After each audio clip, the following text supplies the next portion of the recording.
Hello, welcome to my channel. I'm going to talk a little bit about lighting here. And by lighting, obviously not me standing facing the camera with the window behind me, which makes me look dark, but we're going to talk more specifically about this kind of lighting, lighting the trail or lighting the road or whatever you prefer to do. So I've been testing these out. This is Outbound Lighting. This is called their hangover light, specifically designed to go on your helmet. I did do a video where I did mount one of these on my handlebar and one on my helmet, but this is more or less specifically designed to go on your head. This is what I've used for like the last, like 5 or so years, and I'd run 2 of these. This is the Night Rider Lumina 1100 boost, and they make a wide variety of these. And this has been super reliable, super trusty. I run it in the medium setting, which gave me plenty of light. I run 2 of them. I'd run one on the handlebar, one on my helmet, and yeah, I like this. Have had it for a long time now, and still going strong. So I love this light, but one of the things is it's just this single lamp and does create kind of a hot spot in the middle of the trail. And by hot spot, I mean it creates, like, if you're looking down the trail, just pretend the back of the couch is the trail.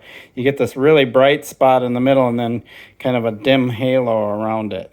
So recently, I've been seeing advertisements on this Outbound Lighting hangover, and what they've been claiming, if you look at their array in the front, is that if you're pointing at your trail, you get more of a wider array, and then you get to see more peripherally with this light. So it does work like advertised, but last night, I actually just recently bought this about a week ago. This is the Night Rider Lumina Duo 1800. And again, it's got 2 lights in the front. And so now I have this as a direct comparison to this. And the claims that they make with this, which aren't wrong, but they're still the way that this is, and I've been looking at this, and you can kind of see the middle plate or the middle part of this cover is smooth, and then they start a little bit of a kind of ridge there to kind of deflect the lights a little bit, and then it gets a little heavier on the outside. So I can see what they're going for here. They're going for bright, a little less bright, and then more kind of a spread on the outsides that gives you that peripheral. So I get that. If you look at the Night Rider light, their whole plate, it has that kind of ridge texture across. And so what I've noticed with this light is when I'm looking out there, I actually don't get a hot spot in the middle. I get a nice, soft, bright, it just lights up the trail and the road. I was actually on a gravel ride, but it did a really good job. I mean, it was amazing. And again, I run these in medium settings. The reason why I run in medium setting is for battery life. I'm going to be on a 2 to 3 hour ride. If you run these in the bright setting, you're not going to last. They're going to run out on you, and you don't want that on the trail. So I run them in medium, and medium is plenty of light. If you're only going out for an hour, great. Run it at 1800. Have, the brightest day of your life out on the trail. But I found that in the medium setting, I've never had an issue seeing the trail bright enough. And with this being an 1800, I don't remember what the medium setting is, but I want to say it's somewhere around 7 or 800 or something like that.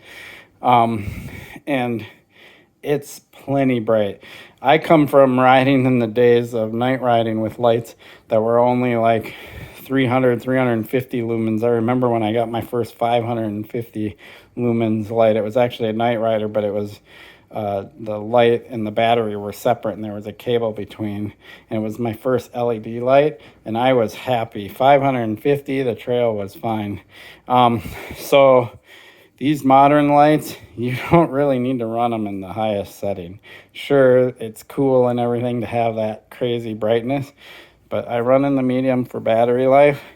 And so I do have to say, I mean, I get their marketing. They're not wrong in their marketing, but I have to admit, Knight Rider does a better job of putting that overall like brightness. And so what I did is I ran this on my handlebar because it just did a really good job of just illuminating this wide thing and at an equal brightness across. There wasn't like a hot spot with a halo and a halo. And what I get with this light, the Outbound light, is I get a hot spot, be it a little bit bigger than the hot spot you get with this light.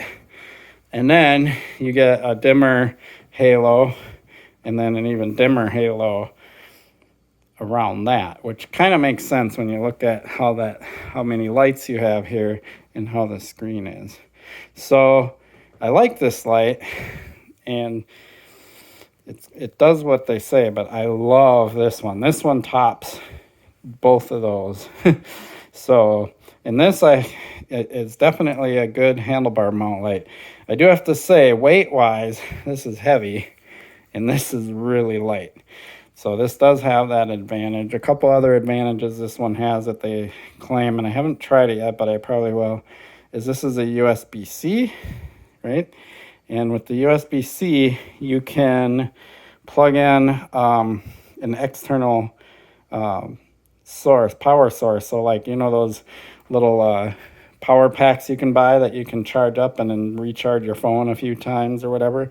You can actually get one of those, figure out a way to mount it, right? And then use a little cable. I'd suggest a pretty short cable, and then plug it in here, and then you just get that much more battery power. So that's a unique feature that they offer on this one that they don't. The one thing I don't like about what Knight Rider did here is they go with their own proprietary charger plug here. So you can't use a USB-C, things like that. So you got to absolutely make sure you keep that charger around wherever this light goes so you can recharge it. So if you travel and you forget your charger, you're kind of screwed, right? As to where if you forget your charger with these, you can go find any cell phone charger or computer USB port, whatever, and plug these in. This has a dedicated, you know, outlet, wall outlet plug that goes to here. So it doesn't really offer you the opportunity to USB charge it from a computer or something. So that, you know, as cool as this is, that's kind of a negative for me in that sense. So this is like a home light, a light I'm going to use when I know I'm going to be going to local trails and stuff. If I go up to Cuyuna, I got to absolutely make sure I bring the charger. If I forget, I'm screwed, right? So where these lights, I can get away. This one actually uses the micro USB, not the Type-C. I don't know if newer versions of this light use Type-C. Hopefully they do. And so I do have some quite a few micro USB cables, so I can charge that from anywhere. So there's kind of my update on these three lights, and this one is by far as brightness goes, the best light. Heavy, probably not something I want to mount on my helmet though. Is where this is super light, can mount on my helmet, but it, you know, their advertising claims that it does this big thing, which it does, but it doesn't do it nearly as good as the Knight Rider. And maybe that has to do with maybe reconfiguring how this screen is. I don't know. Another quick update, because I have talked about battery life. Last night I had this on my helmet and I had this on my handlebar. Rode for 2 hours and 20 minutes. This in the medium setting went into like safe mode or whatever you want to call it, where it started flashing and still had light, but it went dimmer, right? But enough light to get by. And it did that in just a hair under 2 hours, and it was like 48 degrees. So in the medium setting, it still makes me a little concerned about the battery life, because I know on this one, in the super cold weather, I've used it on my fat biking with, you know, 10 degrees, 15 degrees outside, and I'm talking Fahrenheit here for those of you watching this from overseas. This would last me 2.5 to 3 hours easily every time. Never had to worry about it running out on me, right? And this one, yesterday, I ran it for about an hour and a half, and it seemed to still have plenty of charge. So I'm guessing in medium, I'm going to be able to get 2.5 to 3 hours out of this one. So this one, I still have that little bit of battery life concern. It did a little better than I expected from previous uses of this, but it still didn't, when I'm in the medium setting and their little advertising says 3 hours or 3+ hours, that's what I'm expecting out of it. And maybe in the little bit colder, 48, 49 degrees, maybe 2.5 hours or something like that. But just under 2 hours, that's just still a little bit of a concern for me. Okay, so here is the Knight Rider Lumina 1100, and you can clearly see kind of the hot spot in the middle, a little bit of a halo, and then it just goes dark on the edges. So that's the single light older one that I have. Let's take a look at the Outbound Lighting one and compare. Okay, so you can clearly see there's still a hot spot in the middle, a little bit bigger halo that's brighter around that, but if you look at the outer edges, it doesn't go like suddenly dark. It's actually, pretty bright on the edges, and that's what they're talking about. You get a little bit more peripheral view with this light, which is kind of nice. But let's take a look at my favorite one, which is that Knight Rider Duo, which has 2 lights. It's an 1800. Okay, here you can clearly see now that middle part is much, I want to say softer, and not softer in the sense of softer light. It's still a really bright light, but it doesn't have any of the hard edges. It's really smooth and consistent as it goes wide. And then it has that similar, like, lights up the surrounding area. This light is awesome. I really like it, and it does a really good job lighting up the trail and allowing you to see, and seeing out to the sides quite a bit, compared to both the Outbound Hangover and especially compared to the original Lumina 1100 that has the single lens. So there you go, a little bit of a comparison between the 3 lights shining against the wall.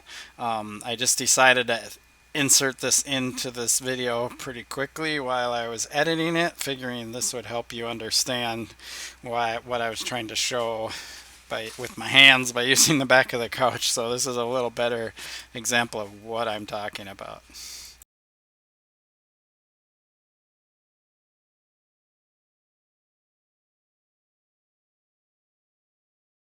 So there you go.